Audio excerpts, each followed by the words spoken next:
boiling hot. Probably not worth it. Okay.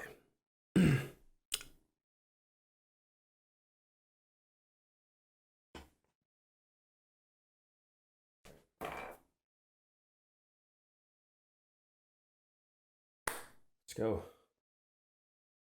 Hey guys, welcome to Eye of the Storm week 2 of, I gotta jack that up. Hey guys, welcome to Eye of the Storm week 2, where I find you interesting gaming news all throughout the week, and in this case, 2 weeks, because I missed last week's deadline, and personally, I don't give a shit. I don't get paid for this. So yeah, welcome to the most scuffed gaming news series you're gonna find all throughout YouTube. What may be the biggest story that's happened all week and all year, honestly, Microsoft purchased Zenimax and Bethesda Studios for $7.5 billion. Now, to put that in perspective, I think Microsoft purchased Mojang, the creators for Minecraft, for 3 times less than that, actually. So that's pretty big. So they're taking a step towards Sony about exclusive games. So to put into perspective what Microsoft got out of this deal, they received id Software, which is the creators of Doom Eternal. They got Machine Games, which are the creators of Wolfenstein. Bethesda Game Studios, which is obviously Fallout 3, 4, 76. Zenimax Online Studios, who are the host for Elder Scrolls Online. Arcane Studios with Dishonored, and Tango Gameworks, which is the creators of Ghostwire Tokyo, which happens to be a PS5 exclusive, interestingly enough. And with Microsoft acquiring these studios, I think their exclusive lineup looks pretty good. However, I think they're more focused on putting their games on Game Pass rather than making them exclusive. Because you have to think, most of their sales come from software. So games is probably their biggest revenue. And if you take that away and you make it solely just on the Xbox, you're taking away a whole nother console, PC, Switch. Could be off of all those, and what they would have made 3 times as much, they're only making whatever it gets sold on the Xbox. So I'm not ever really a fan of exclusive games, but I understand why they're doing it, because the constant backlash that Sony gives them for having God of War and Spider-Man and Deathloop and Ghostwire Tokyo, all these games that Sony has, Microsoft hears about it every day. Exclusive game this, exclusive game that. And while I understand that what they're doing is right, it sucks. I don't think games should be taken away from any console, but that's just my 2 cents. The next story that happened in the past 2 weeks that is actually pretty big would be Amazon coming out with their own game streaming service, being Amazon Luna, which is a pretty good competitor to Google Stadia and Microsoft's Game Pass. At the start, Luna will cost $5.99 in early access, in which that price unlocks Luna Plus, the baseline channel that will feature a mix of games including Resident Evil 7, Control, Metro Exodus, Overcooked 2, and others. They say that not all the games will be available on day 1, but that they're all on the early access docket, meaning they'll be released later on. They of course have a Luna controller that goes along with it. That's an extra $50 that's powered by the Cloud Direct technology, meaning it is the same concept as the Microsoft Game Pass bundle, where you can pick up and game anywhere essentially, whether that be your TV, your laptop, your tablet, your phone, wherever it is, you can game on it. What's also pretty neat is that it's connected to Amazon Alexa, meaning you can say, Alexa, play Grid, and it will pull up Grid for you to play wherever you're connected. Another neat thing about Luna is that it has Twitch integration, since they're both owned by Amazon. Luna will be tied to Twitch from day 1 of early access. On Luna, individual game pages will showcase related Twitch streams, and on Twitch, if a streamer is playing a Luna title, viewers will be able to click a link and play the game themselves as long as they're a Luna subscriber. Now, the main concern that I have with Amazon Luna is the same concern that I have with Google Stadia. Are their servers going to be exclusive to Amazon Luna only, or are they going to be connected to Sony and Microsoft? Which I highly doubt, because then that takes away from Xbox Game Pass and Sony PS Now. If you let Amazon Luna into those ecosystems, you're taking away money from both those big companies, and I don't see how it would be possible for Amazon Luna to exist in between those ecosystems. And if you don't let Amazon Luna into those ecosystems and to be able to play on those servers, Sony and Microsoft, it's going to be absolutely impossible to find a game. Look at Google Stadia, for example.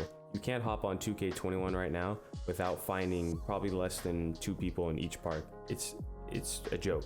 But anyways, enough shitting on Google Stadia. Let's move on to our next story. If you haven't been living underneath a rock, then you've probably heard of Among Us, and Among Us 2 has been canceled by Innersloth. Fortunately, let me tell you why. So Innersloth, who made Among Us 1, announced Among Us 2 in August, and all of a sudden Among Us 1 gained this massive amount of popularity, and they decided to cancel it to focus on Among Us 1.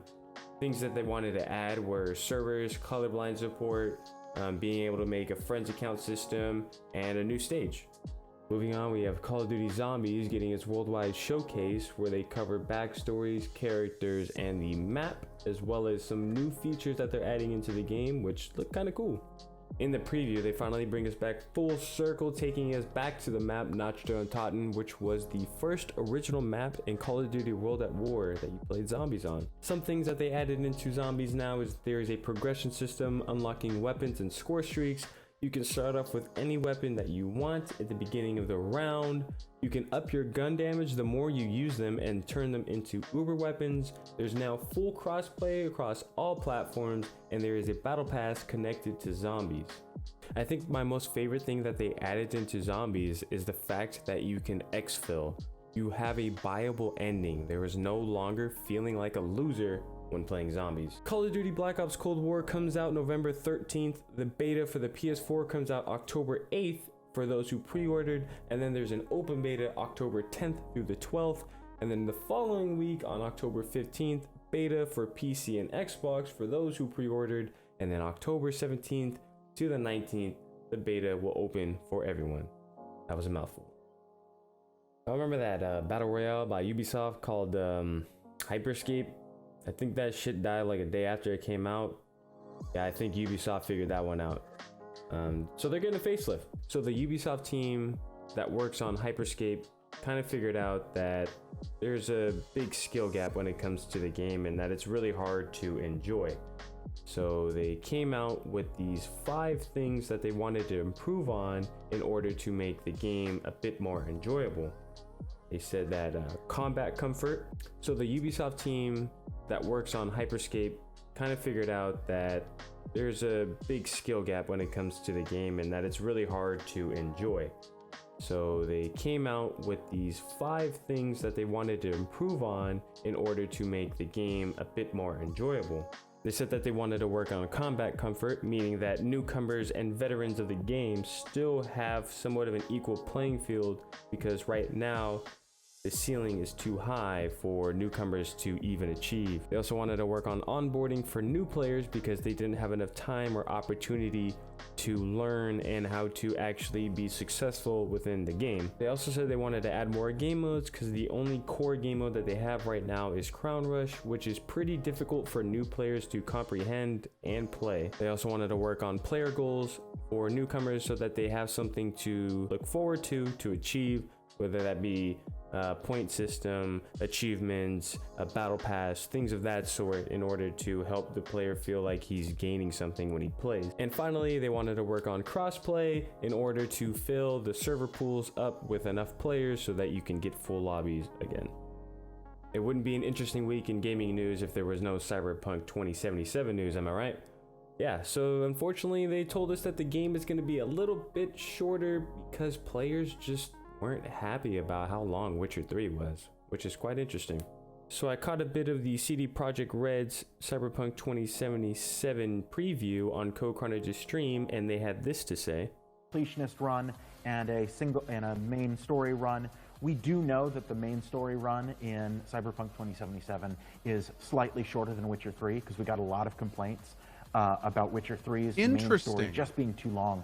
And looking at the metrics, you see tremendous numbers of people played through that game really far, but never made it to the end. We want you to see this whole story. So we did shorten the main story, but we have lots to do. And in terms of a completionist campaign, I just don't have that number.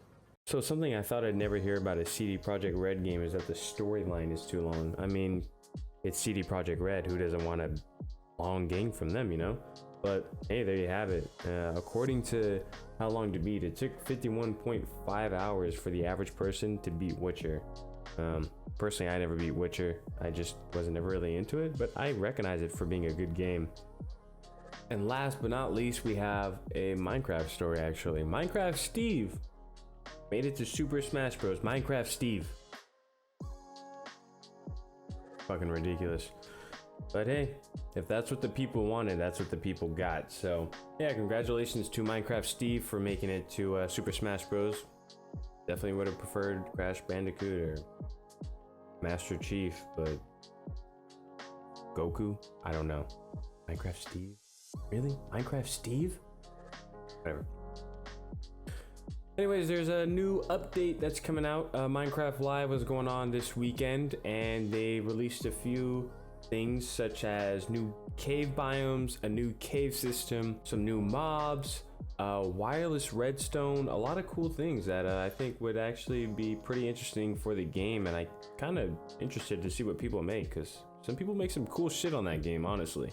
Anyways, that's it for today, guys. Appreciate you guys watching. Leave a like if you liked it, a dislike if you didn't. Let me know what I did wrong. Hit the subscribe button and the bell notification icon so you know the next time that I post, which could be a month from now. I don't know. I have no schedule. I post on my own time. Thank you very much. And so when you hit that bell notification icon, you get to know when I post. So I will see you. I said next week last time. I don't want to jinx myself, so I'll see you next time.